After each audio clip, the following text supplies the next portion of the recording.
Have you ever wondered if we could just start over, build an economy from scratch that's actually designed to be fair, efficient, and, get this, completely self-funding? Well, today we're diving into an incredibly ambitious framework that tries to do just that. It's called the Paradise Reciprocity Economic Framework, or PREF for short.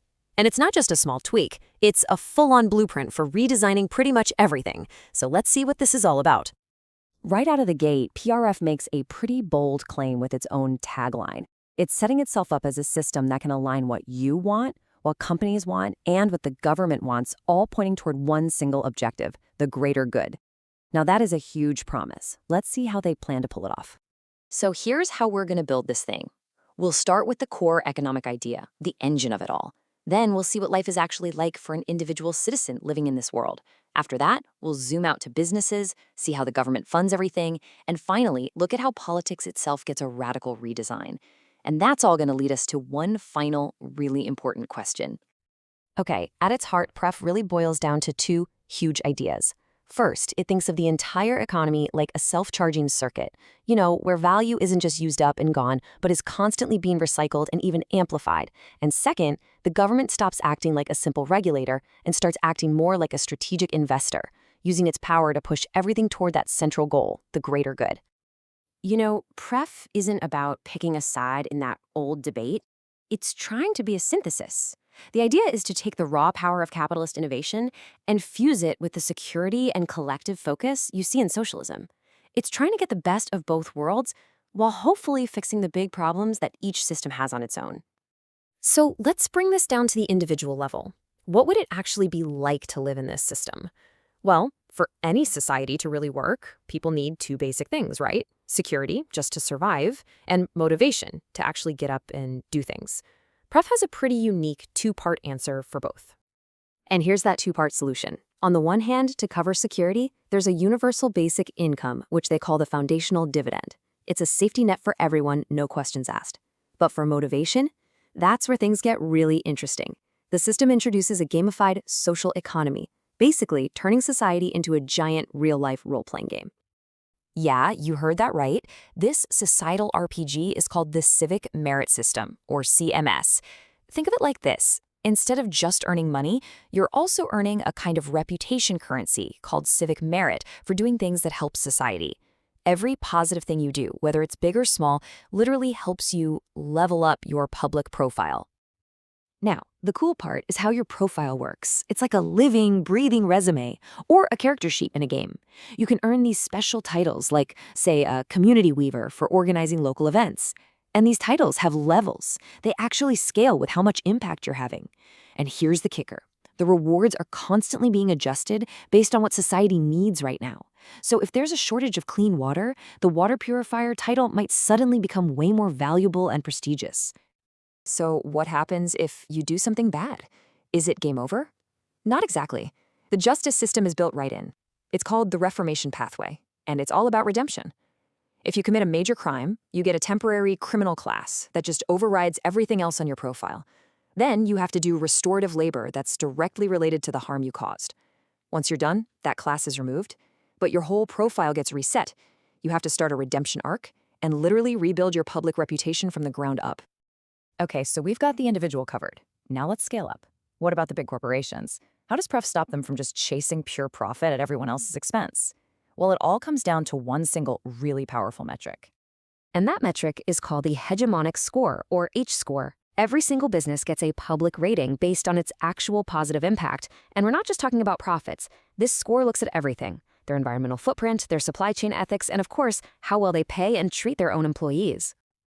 And this H-score isn't just for show. It has real teeth.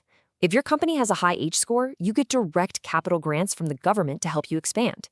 But if your score is low, if you end up in what the system calls the greed zone, you get hit with a massive disincentivizing tax. The message is crystal clear.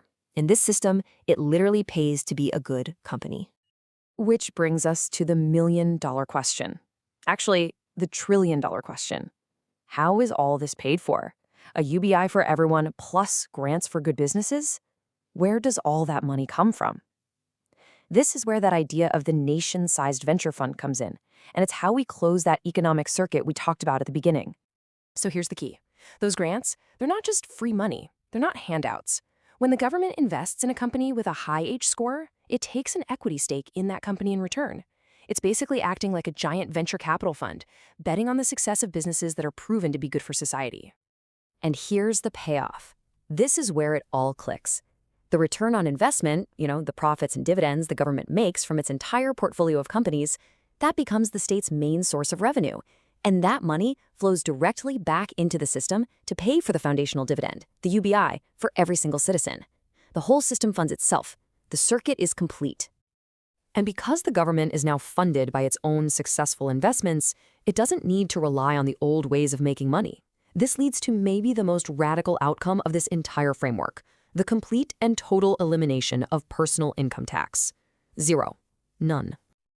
So we've totally redesigned the economy for people and for companies. But what about the messy, complicated world of politics that has to run it all? Well, PREF proposes a new system that's designed to just strip out all the rhetoric and replace it with objective, evidence-based decisions. And the very first step in this new process is something called the truth engine. Before any proposed law can even be debated, it gets sent to this independent, completely non-political group. Their only job is to analyze the policy and just spit out the facts. A public report listing every single pro, every con, every cost, and every benefit, with all of it backed by verifiable evidence. It creates a factual baseline that everyone has to start from. And this is what the whole journey of a new law looks like.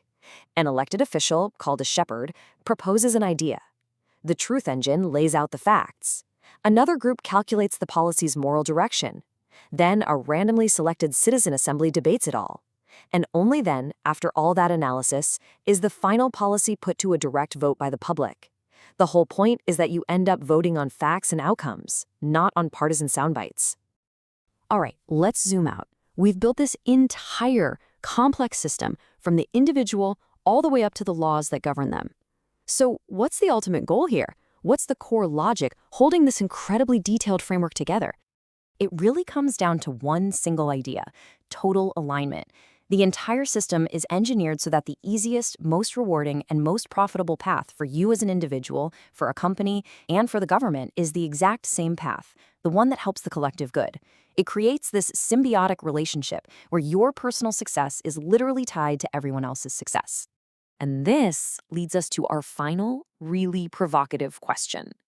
A society where every single incentive is perfectly aligned to create a positive outcome, that sounds like a utopia, right? A paradise.